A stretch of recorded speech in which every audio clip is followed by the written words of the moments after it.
Hello guys, দেখেন বৃষ্টির ভিতরে কিভাবে কুত্তা বসে রয়েছে। দেখেন এই দেখেন দুটা কুত্তা, এই যে বৃষ্টি হইতেছে কোন জায়গায় দেখেন একটা খাড়া রয়েছে। দেখেন কি সুন্দর, তারা দুজন মিলা বৃষ্টি কোনখানে খাই দেওয়ার জায়গা পাচ্ছে না। হ্যাঁ, দেখেন কি সুন্দর খাড়া হয়েছে, কি সুন্দর বয়ে রয়েছে। দেখেন কি সুন্দর, এই দেখেন, এই দেখেন, দেখছেন কি সুন্দর সে দাঁড়ায় রয়েছে, কেমনে উঠটা বয়ে রয়েছে। দেখেন তারা চিন্তা করতেছে এত বৃষ্টি কেন। দেখেন কোনো ধানের ঠাঁই নেই, সুস্থ একটা মানুষের মতন তারা সব বুঝে, বৃষ্টির অক্ষর সব বুঝে।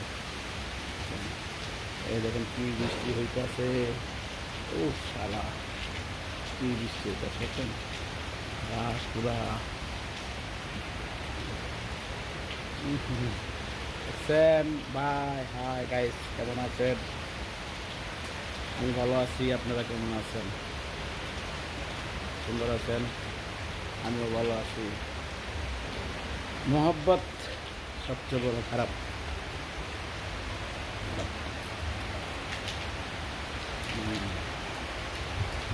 ভালোবাসা এটা এক নম্বর বেঈমান। যারা ভালোবাসবেন বাস দিব, বাস বাস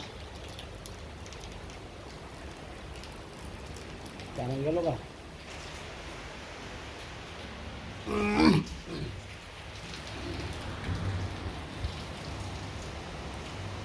মনের মাঝে নাই আমি, মনের মাঝে নাই,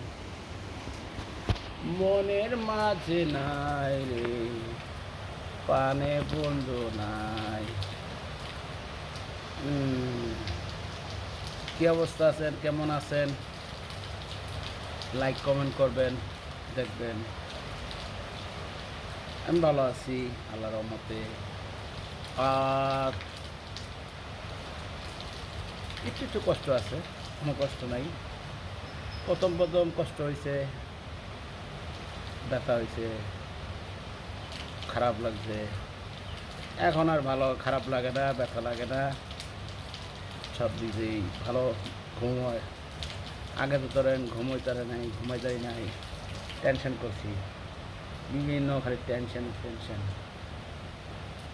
এত টেনশন মানুষ তো দেয় না। যাক, আপনারা কেমন আছেন?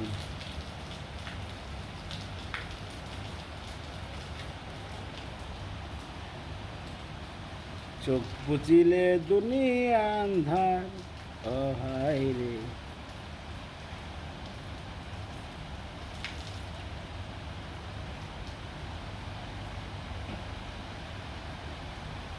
ইতিহাস এরপর আপনার মানুষ কিভাবে কষ্ট দেয়, কিভাবে কষ্ট পায়, আগে জানা ছিল না, এখন জানছি যে মানুষ কষ্ট পাইলে যেমন লাগে সে বোঝে যে কষ্টটা কী জিনিস। তা হারারে টার পাইলাম, হারারে টার পাইছি। আর ভিডিওটা যদি আপনাদেরকেও যদি ভালো লাগে তাই একটা লাইক কমেন্ট করেন। বাইরের দিকে তাকায়া, বাইরে খুব অসহায় হয়েছি, খুব অসহায় হয়েছি, পরিস্থিতি শিকার হয়েছি। তা নারী জাতের আপনি বিশ্বাস করতে নাই, নারী জাতের বিশ্বাস করতে নাই। নারী জাত বহুত বড়, আঘাত যে মারে না, একটা কলজা লাগে, একটা এই কলজাটা লাগে, দিলে লাগে। এই দিলটা খুব নরম জিনিস। মোহব্বত, ভালোবাসা কিছুই নেই, যেমন লাগে ঠিককে হালাই দিলাম। যাক, ভালো থাকেন। যদি কোনো ভুল টুল হয় মাফ করে দিয়েন। এটা আপনার সাথে আজকেও কথা বলতে পারছি, হয়তো বা খাতা নাও বলতে পারি। আর মহিলা ঠেরা গেলে মাফ করে দিয়েন। যে যেখানে আছেন মহিলা ঠেরা গেলে মাফ করে দিয়েন। যন্ত্রণাটা সহ্য হইতেছে না আমার, এই যন্ত্রণা খুবই খারাপ লাগতেছে। সব কষ্টর ব্যথা, ধরেন মেয়েটা বাদ ডাকতেছে না, আব্বু ডাকে না, ডাক শুনতে পারতেছি না, আব্বু এটা দাও, আব্বু এটা দাও, আব্বু এটা দাও, আব্বু এটা দাও, আব্বু আমি এটা খামো, আব্বু আমার টাকা দাও। এই জিনিসটা আছে না, ফিল করতে পারতাছি, বুঝতে পারছি। আমার মেয়েটা নিয়ে গেছে গা, মেয়ের কষ্ট না আমার ভালো লাগতেছে না। মাঝে মধ্যে চিন্তা করি যে যান এই জীবন রেখে লাগতো, নিজের নিজে শেষ করে লাগে। আবার চিন্তা করি না, মানে উঠান পাতান আছি। মাঝে মধ্যে করি যে নিজের নিজে আত্মহত্যা করে মরে যায়। আবার চিন্তা করি না, কী করব বাচ্চা দেখতে, কোনো ঘাটে রইলাম না, না রইলাম ঘাটের, না রইলাম পানির, কোনোখানে রাখলো না আমারে। মান সম্মান ইজ্জত যা ছিল সব ধুলা মিছা দিয়েছে। মানুষ কত কথা বলে, কেউ বলে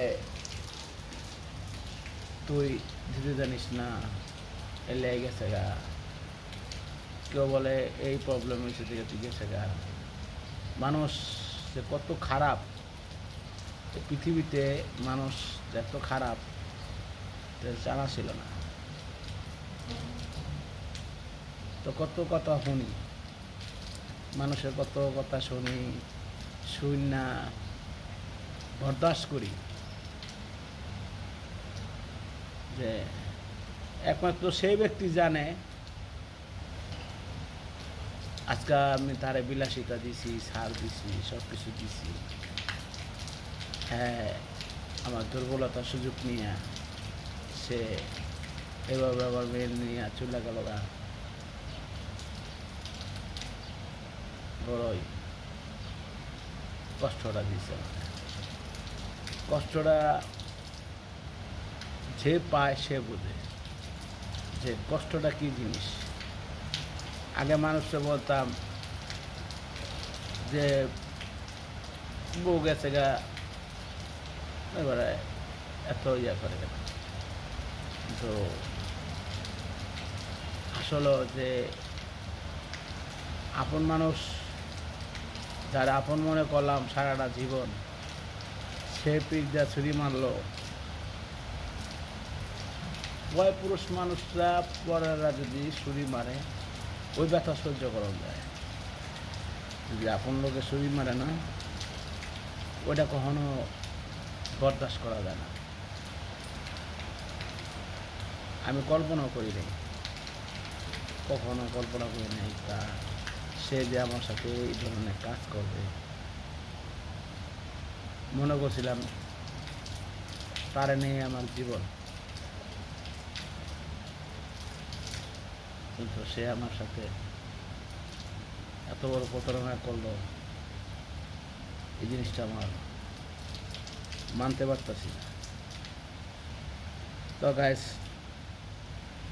হয়তো বা আজকে আপনার সাথে আসছিলাম, কথা বলছি, কালকে নাও থাকতে পারি। ভুল টুল হইলে মাফ করে দিয়েন, আর অন্যায় করলে মাফ করে দিন। আল্লাহর দিকে তাকায় আমার মাফ করে দিয়েন। যে যারা ভিডিও দেখেন তারা মাফ করে দিন আল্লাহর রাস্তায়। আল্লাহ হাফিজ।